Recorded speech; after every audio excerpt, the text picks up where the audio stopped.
श्री स्वामी समर्थ 11 जानेवारी 2024ला दर्शवेळा मार्गशीर्ष अमावस्या आलेली आहे. वर्षातील पहिली अमावस्या आलेली आहे आणि अमावस्येची सुरुवात होणार आहे 10 जानेवारी रात्री 8:11 तर अमावस्या संपणार आहे 11 जानेवारी गुरुवारी संध्याकाळी 5:27 ह्याच दिवशी मार्गशीर्ष महिन्यातील महालक्ष्मी गुरुवारचे आपल्याला सर्व महिलांना उद्यापन सुद्धा ह्याच मार्गशीर्ष अमावस्येला करायचे आहे.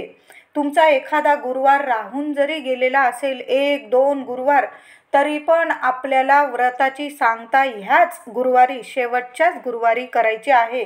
पौष महिन्यात उद्यापन करून चालणार नाही.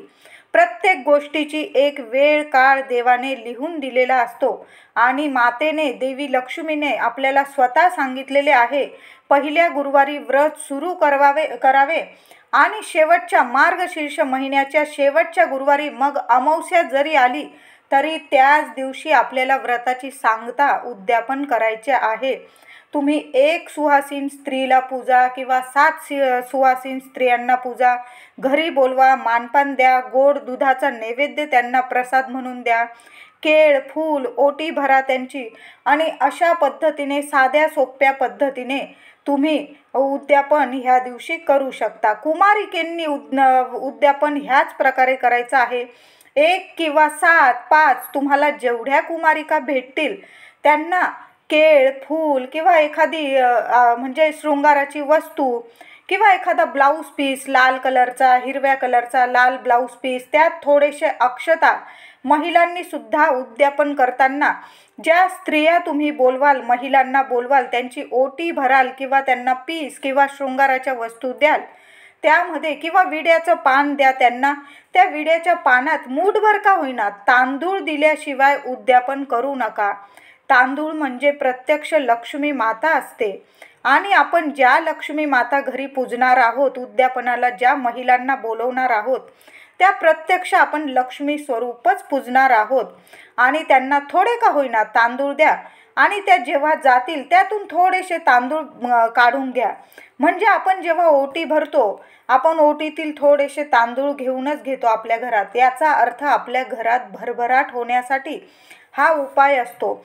म्हणून तुम्ही महिला पूजणार असाल उद्यापनाच्या दिवशी, असणार काय आपल्याला पूजायच्याच आहे या दिवशी महिला, मग त्यांना ओटी भरणार असाल थोडेसे तांदूळ देणारच तुम्ही, त्यातून थोडेसे 8-10 तांदूळ आपल्या डब्यात टाकून द्या. भरभराट राहील वर्षभर. ह्या दिवशी सर्वांनी आंघोळीच्या पाण्यात, महिला तर आपण लवकर उठणारच आहोत, आंघोळीच्या पाण्यात आपल्याला जाडं मीठ आणि चिमूटभर हळद टाकूनच आंघोळ करायची आहे. अगदी लहान मुलांना सुद्धा हा उपाय करा. महिलांनीच हे आपल्या घरात उपाय करायचे असतात. काही कोणी पुरुष मंडळी पण करणार नाही आणि कुणीच नाही. आपण स्त्रियांनीच आपल्याला हे सर्व उपाय आपल्या घरात करायचे असतातच. आपल्या घरात काय करायचंय, आंघोळ झाल्यानंतर महिलांनी हळदीचे 5 स्वस्तिक काढायचे आहे. मुख्य दार स्वच्छ पुसायचे. आपण तर दर गुरुवारी पुसतोच. माता लक्ष्मीचे पूजन करणार म्हणून 5ही गुरुवार आपण मुख्य दार, असं पण आपण महिन्यातून 15 दिवसातून मुख्य दार पुसतच असतो. आठवड्यातून मुख्य दार पुसून घ्या. आधीचं जे स्वस्तिक असेल पुसून घ्या. हळद किंवा कुंकू एकत्र केलं तुम्ही किंवा नुसती हळद ओली केली तरी चालेल. हळदी कुंकू ओलं करा. एक स्वस्तिक तुम्हाला मुख्य दारावर काढायचे. दुसरं स्वस्तिक उत्तर भिंतीवर नक्की काढा. तिसरं स्वस्तिक आपल्या तिजोरीवर कपाटावर काढा. चौथं स्वस्तिक पिण्याच्या पाण्याचा माठ जिथं भरतात तिथं काढा आणि 5वं स्वस्तिक आपल्या गॅस ओट्यावर माता अन्नपूर्णेचा वास राहतो तिथे आपल्याला काढायचं आहे. अशा प्रकारे आपल्याला 5 स्वस्तिक काढायचं आहे. तुम्हाला पिण्याच्या माठाजवळ नसेल काढायचं, तुमचं देवघर असेल तिथं जरी तुम्ही स्वस्तिक काढलं तरीही चालेल. अशा पद्धतीने आपल्याला 5-6 स्वस्तिक काढायचेच आहे. तुम्ही हे स्वस्तिक अष्टगंधाने सुद्धा काढू शकता, नुसत्या हळदीने सुद्धा काढू शकता आणि हळदी कुंकू मिक्स सुद्धा करून काढू शकता. नक्की काढा. आपल्या घरातील सर्व अडगळ असेल, बंद उपकरणं सर्व फेकून द्या. मी म्हणेल वर्ष सुरू झालेलं आहे, नवीन वर्षात आपल्या घरात कसलीच अडगळ वगैरे काहीच नको. जी बंद उपकरणं असतात ते सुद्धा फेकून द्या. घर स्वच्छ ठेवा. मुख्य दारात सडा टाकून उंबरठ्यावर ह्या दिवशी हळदीचे लेपन. सांगायची तर गोष्ट नाहीच ही. आपण सर्व महिला आठवणीने माता लक्ष्मीची ह्या दिवशी व्रताची सांगता उद्यापन करणार आहोत. आपलं दार, मुख्य दार, उंबरठा सुशोभित करणारच आहोत. पण माझं एक काम आहे सांगण्याचं, म्हणून मी सांगते. सडा टाका छानसा, उंबरठ्यावर हळदीचं लेपन करा. उंबरठा इतका छान सजवा की माता लक्ष्मी धावत आपल्या घरात आली पाहिजे, असं छान सजवून घ्या. उंबरठ्यावर किंवा घरात पाणी शिंपडताना त्यात आठवणीने गोमूत्र, हळद, तुरटी किंवा खडं मीठ, गुलाबजल टाकूनच आपल्या घरात पाणी शिंपडायचं आहे. मग ते पाणी संपूर्ण घरादारात शिंपडले तरीही चालेल. आता घराची फरशी पुसताना पाण्यात थोडं जाडं मीठ टाका, थोडीशी तुरटी टाका, तुरटी नसेल जाडं मीठ चालेल, थोडी हळद, गोमूत्र आणि थोडंसं गुलाबजल टाका. तुमच्याकडं गंगाजल असेल तेही टाका. घर आपल्याला इतकं पवित्र करायचं आहे की अखंड लक्ष्मी आपल्या घरात नांदली पाहिजे, कायम नांदली पाहिजे. कशाची कमतरता राहायला नको आपल्या घरात. म्हणून आठवणीने फरशी पुसण्याच्या पाण्यात जाडं मीठ, हळद, गोमूत्र, थोडं गुलाबजल, गंगाजल सर्व ह्या वस्तू नीट टाका आणि मग स्वतःच्या हाताने फरशी पुसा. घराची मालकीन जेव्हा गुरुवारी फरशी पुसते आणि त्या फरशी पुसलेल्या जागेवर माता लक्ष्मीची पूजा मांडते, उद्यापन करते, त्या घरात माता लक्ष्मी अखंड वास करते. करून बघा. आपल्या पितृदोष दूर होतील, त्यामुळे संपूर्ण वास्तुदोष दूर होतील, नकारात्मकता कायमची निघून जाईल, लक्ष्मी अखंड वास करेल तुमच्या घरात, कायम राहील. बघा, करून बघा. मुख्य दाराशी रांगोळी काढा, हळदी कुंकू वाहून उंबरठा पूजन करा. ह्या दिवशी तुळशीच्या मुळाशी चिमूटभर हळद आणि थोडंसं कच्चं दूध अर्पण करा. श्री विष्णू नारायणांचे मंत्र जप करा. ह्या दिवशी व्यंकटेश स्तोत्राचे आपल्याला एक वेळा तरी पठण करायचे आहे. विष्णू सहस्त्र नामावली लावून द्या किंवा तुम्हाला बोलता येत असेल बोला. आणि माता लक्ष्मीची तर आपण पूजा करणारच आहोत, त्याचबरोबर आपल्याला श्री हरी विष्णूंचे सुद्धा पूजन करायचे आहे.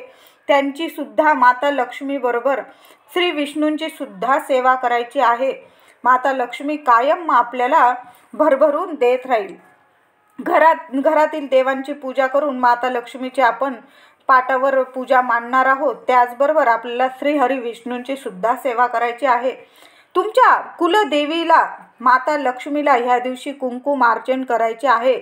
अमावस्या असली तरी आपल्या कुलदेवीला माता लक्ष्मीला कुंकुमार्चन करायचेच आहे. अमावस्या तिथीतच करायचं आहे. शिरा किंवा खिरीचा प्रसाद ह्या दिवशी नक्की दाखवायचा आहे. तुम्ही जर उद्यापनाला पुरणाचा वगैरे नैवेद्य करणार असाल तर अतिउत्तम, पुरणाचा नैवेद्य दाखवा. आणि ज्या महिलांना तुम्ही पूजणार आहात या दिवशी उद्यापनाच्या दिवशी, त्यांना दूध, गोड दूध जो प्रसाद देणार त्यात थोडीशी केशर टाकून द्या. खूप खूप चांगलं होईल. बघा, करून बघा. आईने आपल्याला आता ह्या अमावस्येला आईने आपल्या मुलांवरून घासभर भात डोक्यापासून पायापर्यंत उतरवून टाकायचा आहे.